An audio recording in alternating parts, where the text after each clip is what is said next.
उमा महेश्वराय नमः। प्रदोष का व्रत शिव भक्तों के लिए बहुत खास होता है। इस दिन भगवान शंकर और माता पार्वती की विधि विधान से पूजा की जाती है।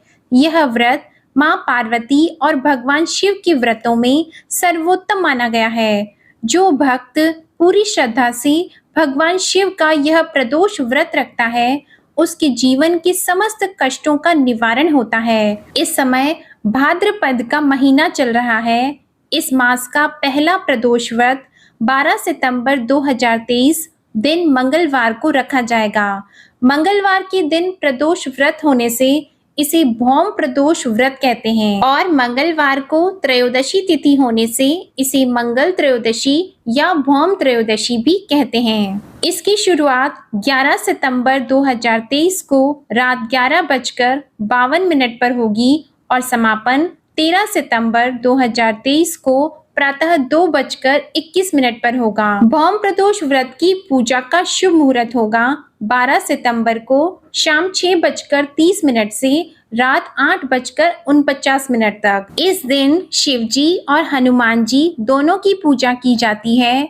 इस दिन शिवजी की उपासना करने से हर दोष का नाश होता है तथा हनुमान जी की पूजा करने से शत्रु बाधा शांत होती है तथा कर्ज से भी छुटकारा मिलता है। इसे विशेष रूप से अच्छी सेहत और बीमारियों की मुक्ति की कामना से किया जाता है। इस दिन उपवास करने से गोदान का फल मिलता है और उत्तम लोक की प्राप्ति होती है। भौम प्रदोष के दिन हनुमान जी की उपासना करने से हर तरह के कर्ज से मुक्ति मिलती है। साथ ही मंगल ग्रह की शांति के लिए भी इस दिन व्रत रखकर शाम के समय हनुमान जी और भोलेनाथ जी की पूजा की जाती है। भौम प्रदोष व्रत की पूजा विधि में प्रातः काल उठकर पूजा का संकल्प लें। इसके बाद ईशान कोण में भगवान शिव जी की स्थापना करें। शिव जी को पुष्प, धूप, दीप, नैवेद्य अर्पित करें। कुश के आसन पर बैठकर शिव जी के मंत्रों का जाप करें। इसके बाद अपनी समस्याओं के अंत होने की प्रार्थना करें। निर्धनों को भोजन कराएं और भौम प्रदोष व्रत की कथा पढ़ें अथवा सुनें।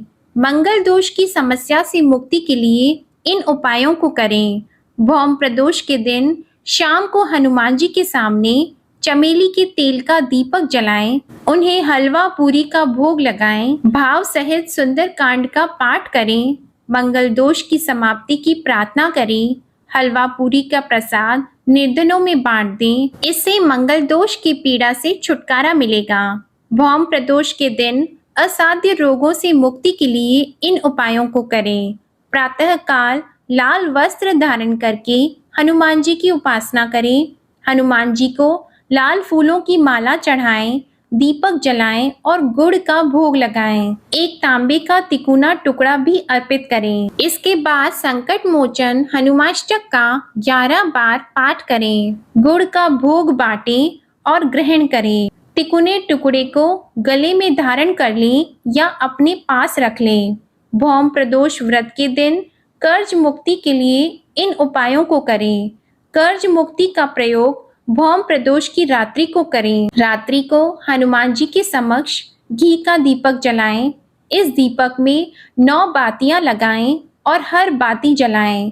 इसके बाद हनुमान जी को उतने लड्डू अर्पित करें जितनी आपकी उम्र हो। हम हनुमते रुद्रात्मकाय होम फट का 11 माला जप करें और सारे लड्डू बांट दें। कर्ज से मुक्ति के लिए भौम प्रदोष के दिन शाम के समय किया गया हनुमान चालीसा का पाठ लाभदायी होता है। इस दिन मंगल देव के 21 या 108 नामों का पाठ करने से ऋण से जातक को जल्दी ही छुटकारा मिलता है। और इस दिन हनुमान जी को बूंदी के लड्डू अर्पित करके उसके बाद व्रतधारी को भोजन करना चाहिए। अब आप सुनिए भौम प्रदोष की व्रत कथा। एक नगर में एक वृद्धा रहती थी। उसका एक ही पुत्र था। वृद्धा की हनुमान जी पर गहरी आस्था थी। वह प्रत्येक मंगलवार को नियम पूर्वक व्रत रखकर हनुमान जी की आराधना करती थी। एक बार हनुमान जी ने उसकी श्रद्धा की परीक्षा लेने की सोची। हनुमान जी साधु का वेश धारण कर वृद्धा के घर गए और पुकारने लगे, है कोई हनुमान भक्त जो हमारी इच्छा पूर्ण करे? यह पुकार सुनकर वह वृद्धा बाहर आई और बोली, आज्ञा महाराज। हनुमान जी वेशधारी साधु के रूप में बोले, मैं भूखा हूँ, भोजन करूँगा, तू थोड़ी जमीन लीप दे। तब वृद्धा दुविधा में पड़ गई। आखिर वह हाथ जोड़कर बोली, महाराज, लीपने और मिट्टी खोदने के अलावा आप कोई दूसरी आज्ञा दें, मैं अवश्य पूर्ण करूंगी। साधु ने 3 बार प्रतिज्ञा कराने के बाद कहा, तू अपने बेटे को बुला, मैं उसकी पीठ पर आग जलाकर भोजन बनाऊंगा। यह सुनकर वृद्धा घबरा गई, परंतु वह प्रतिज्ञाबद्ध थी। उसने अपने पुत्र को बुलाकर साधु के सुपुर्द कर दिया। वेशधारी साधु हनुमान जी ने वृद्धा के हाथों से ही उसके पुत्र को पेट के बल लिटवाया और उसकी पीठ पर आग जलवाई। आग जलाकर दुखी मन से वृद्धा अपने घर में चली गई। इधर भोजन बनाकर साधु ने वृद्धा को बुलाकर कहा, तुम अपने पुत्र को पुकारो ताकि वह भी आकर भोग लगा ले। इस पर वृद्धा बोली, उसका नाम लेकर मुझे और कष्ट न पहुंचाओ। लेकिन जब साधु महाराज नहीं माने तो वृद्धा ने अपने पुत्र को आवाज लगाई। अपने पुत्र को जीवित देखकर वृद्धा को बहुत आश्चर्य हुआ और वह साधु के चरणों में गिर पड़ी। हनुमान जी अपने वास्तविक रूप में प्रकट हुए और वृद्धा को भक्ति का आशीर्वाद दिया। इस तरह मंगल देवता भौम प्रदोष के व्रत को रखने वाले अपने भक्तों पर हर तरह से मदद करके उसे उस बुरी स्थिति से बाहर निकालने में उसकी मदद करते हैं। इस दिन आप मंगल देवता के इन 21 मंगलकारी नामों का जप भी करें। मंगल, भूमिपुत्र, ऋणहर्ता, धनप्रदा, स्थिरासन, महाकाय, सर्व कामार्थ साधक, लोहित, लोहिताक्ष, सामगानम कृपाकर, धरात्मज, कुंजा, भूमिजा, भूमिनंदन, अंगारक, भौम, यम, सर्व रोगहारक, वृष्टिकर्ता, पापहर्ता, सर्व काम फलदाता। अब आप जानिए भौम प्रदोष व्रत के दिन 3 बेहद शुभ योग के मुहूर्त। सर्वार्थ सिद्धि योग सुबह 6:03 से प्रारंभ होगा, जो रात 11:02 तक रहेगा।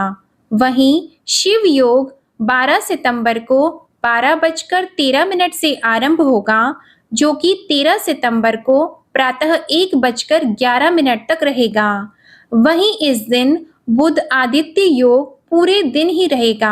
आपको यह बता दें कि शिव योग में भोलेनाथ की पूजा करने का 2 गुना फल प्राप्त होता है और भगवान भोलेनाथ और माता पार्वती की कृपा सदा अपने भक्तों पर बनी रहती है। और शाम के समय शिव जी और हनुमान जी दोनों की आराधना करने से आपको स्वर्ग की प्राप्ति होती है और सभी प्रकार के संकट से मुक्ति मिलकर आरोग्य की प्राप्ति होती है। जय भोलेनाथ, जय बजरंगबली। आपको आज की कथा और ये वीडियो अच्छी लगी हो तो वीडियो को लाइक करके चैनल को जरूर सब्सक्राइब करें और इसके साथ बेल आइकन भी प्रेस करें ताकि आपको हमारी वीडियो की हर नोटिफिकेशन समय पर मिले। धन्यवाद।